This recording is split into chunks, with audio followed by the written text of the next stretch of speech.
如果要你去為而家人生畫一個標點符號，你會揀一個咩標點符號呢？係一個問號，就一個感嘆，一個逗號，抑或係一個句號呢？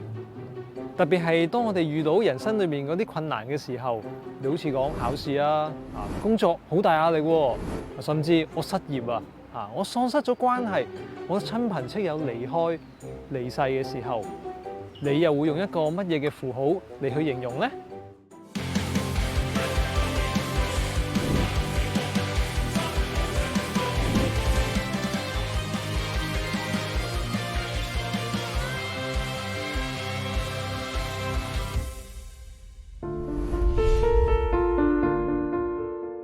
耶穌對他說：我就是復活和生命，信我的人雖然死了，也必復活；凡活着信我的人，必永遠不死。你信這話嗎？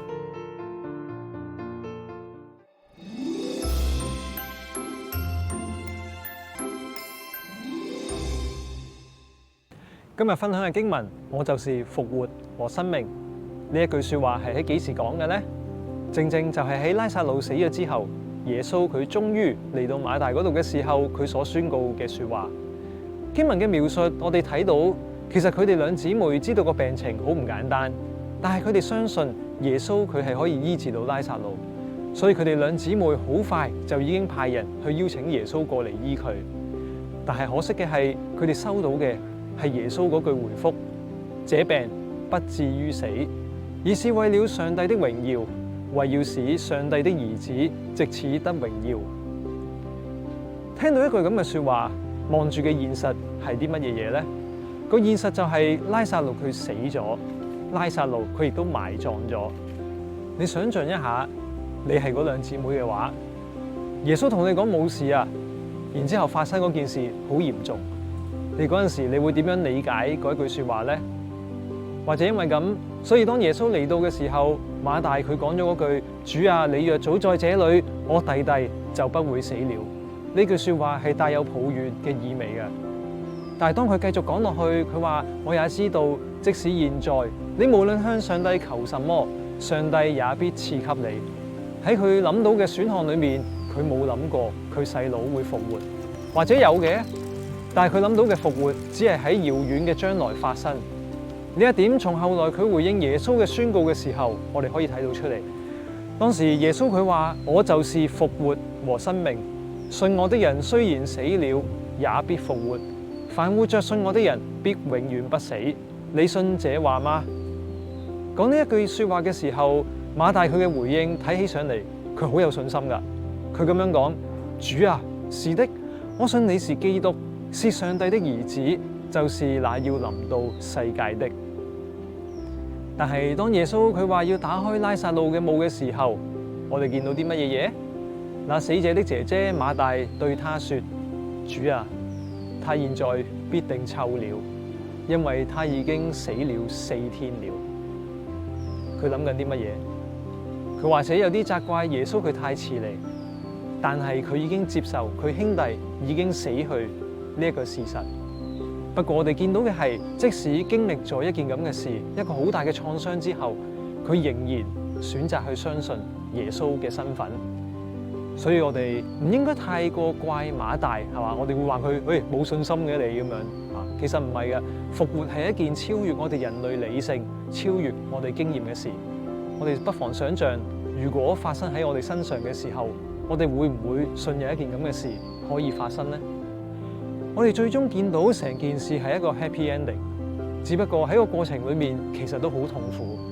不過呢個好似坐過山車嘅過程，卻係讓佢哋認知到，原來耶穌唔單止係一位充滿能力嘅醫生、先知、基督，佢更加係掌管住復活同埋生命。而佢哋更加經驗到，原來復活唔單止係遙不可及嘅將來，亦都可以喺此時此刻去發生。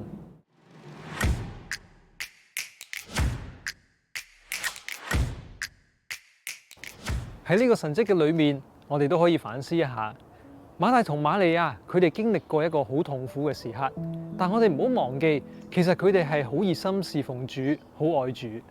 佢哋冇因為咁嘅緣故，佢哋可以免疫任何嘅苦難。甚至大膽啲講啊，我哋從讀者嘅視角嚟睇，其實耶穌佢係刻意去俾佢哋去經歷到親兄弟死亡呢種咁痛楚嘅時刻，而喺佢哋嘅悲傷，喺佢哋嘅絕望之中，佢哋都會埋怨耶穌，點解你唔早啲過嚟啊？不過佢哋仍然堅守住對耶穌嘅信心。我哋見到嘅係耶穌佢用一種意料之外嘅方式，佢改寫咗成個結局，就好似將嗰個句號變成嗰個逗號一樣。喺我哋最近嘅生活裏面，我哋有冇出現到一啲覺得好難以去跨過嘅一啲困境、一啲經歷呢？我哋係咪相信耶穌可以按照佢自己嘅時間，用佢自己嘅方法去成就呢件事呢？如果耶穌佢連死到人復活都可以做到嘅時候，有啲乜嘢嘅事係冇可能嘅呢？我又願唔願意將嗰一啲咁掛心嘅事交託呢？另外，我哋都好希望可以去複製神蹟，但係其實神蹟唔一定會重複發生。我哋從馬大嘅反應睇到，雖然佢抱怨佢亦都冇相信到耶穌佢係有能力去復活佢嘅兄弟，但係佢由始至終都冇動搖過對耶穌嘅信心。嗰一句主啊，是的，我信你是基督，是上帝的兒子，就是那要臨到世界的。我哋呢？當我哋遇到困難嘅時候，我哋個反應係點樣㗎？唔好講其他人，講我自己啊！好多時個反應就好似一首詩歌一樣遙望長空，神啊，你在哪兒？呢度講咗一句更加重要嘅經文，就係使到上帝嘅兒子得榮耀。我哋或者唔能夠改變某件事嘅結果，但係我哋喺嗰件事嘅裏面，我哋點樣讓到神得到佢當得嘅榮耀呢？呢一種喺心態上面嘅轉變，會唔會都係一種將句號變成逗號呢？